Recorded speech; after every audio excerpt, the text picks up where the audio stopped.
Hello everyone, my name is Nim. This will be my short presentation on Alzheimer's disease, one of the greatest malady of humanity in the 21st century. We will start with a brief introduction.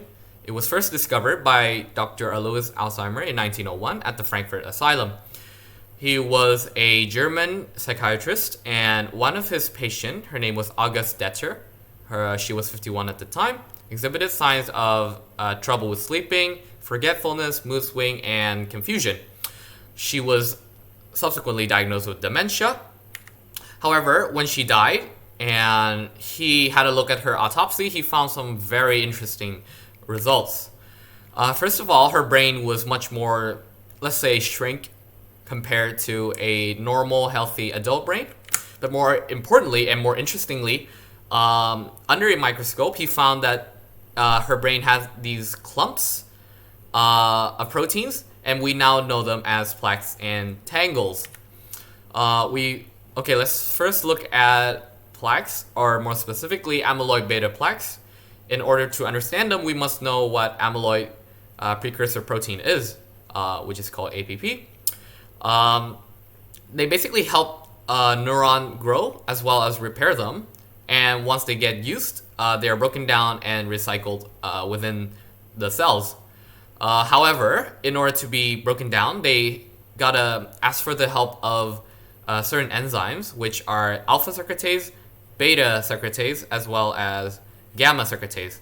So usually when alpha secretase and gamma secretase work together, they kind of split these APP in a way that kind of the monomers that are created are soluble, so very easily recycled. However, these annoying things over here, beta secretase, when they work with gamma secretase to break down the APP, they create these monomers. We call them amyloid beta monomers, which are not at all soluble, and worse, they tangle with each other. They're very sticky proteins.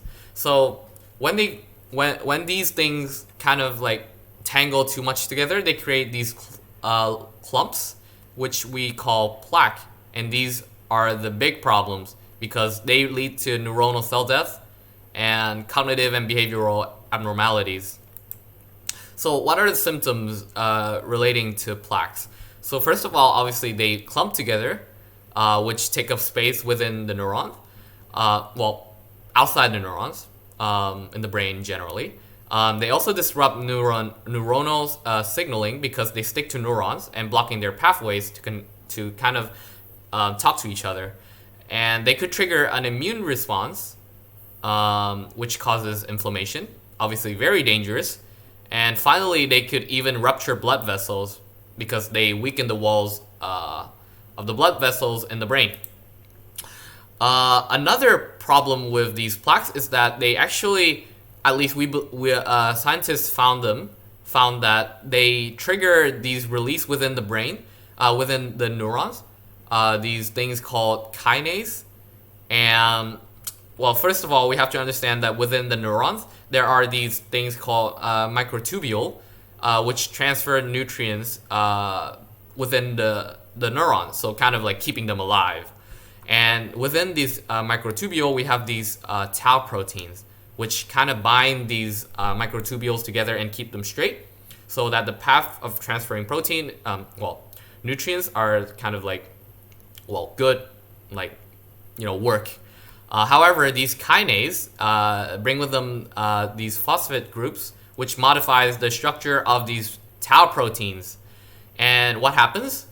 Well, we get these things called neural fibrillary tangles, because these tau proteins are modified and they kind of split off from the microtubule and they clump together just like the plaques. The problem with this is that, first of all, the microtubules are destroyed, so they cannot transfer nutrients anymore. They also disrupt neuronal signaling just like the plaques, because they clump together, kind of like inside instead of outside. And in worst case scenario, they actually trigger programmed cell death or apoptosis. So there are 6 stages of Alzheimer, characterized by short-term memory loss, So, you can't remember what happened just now. Like maybe you just had something for breakfast, but you can't remember. Their logical thoughts are tangled up or damaged, and they start exhibiting mood swing. And then we have paranoia and hallucination. The bad when this is actually usually the last stage of Alzheimer before everything just goes dark, which is long-term memory loss. And finally, when the control center is actually damaged, then you're not going to be able to breathe, your heart is not going to pump properly, so it's death. There's no other way around it.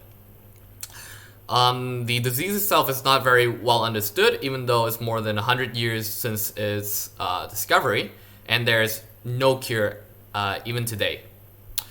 This is why Alzheimer has been one of the biggest malady of humanity in this century. Thank you.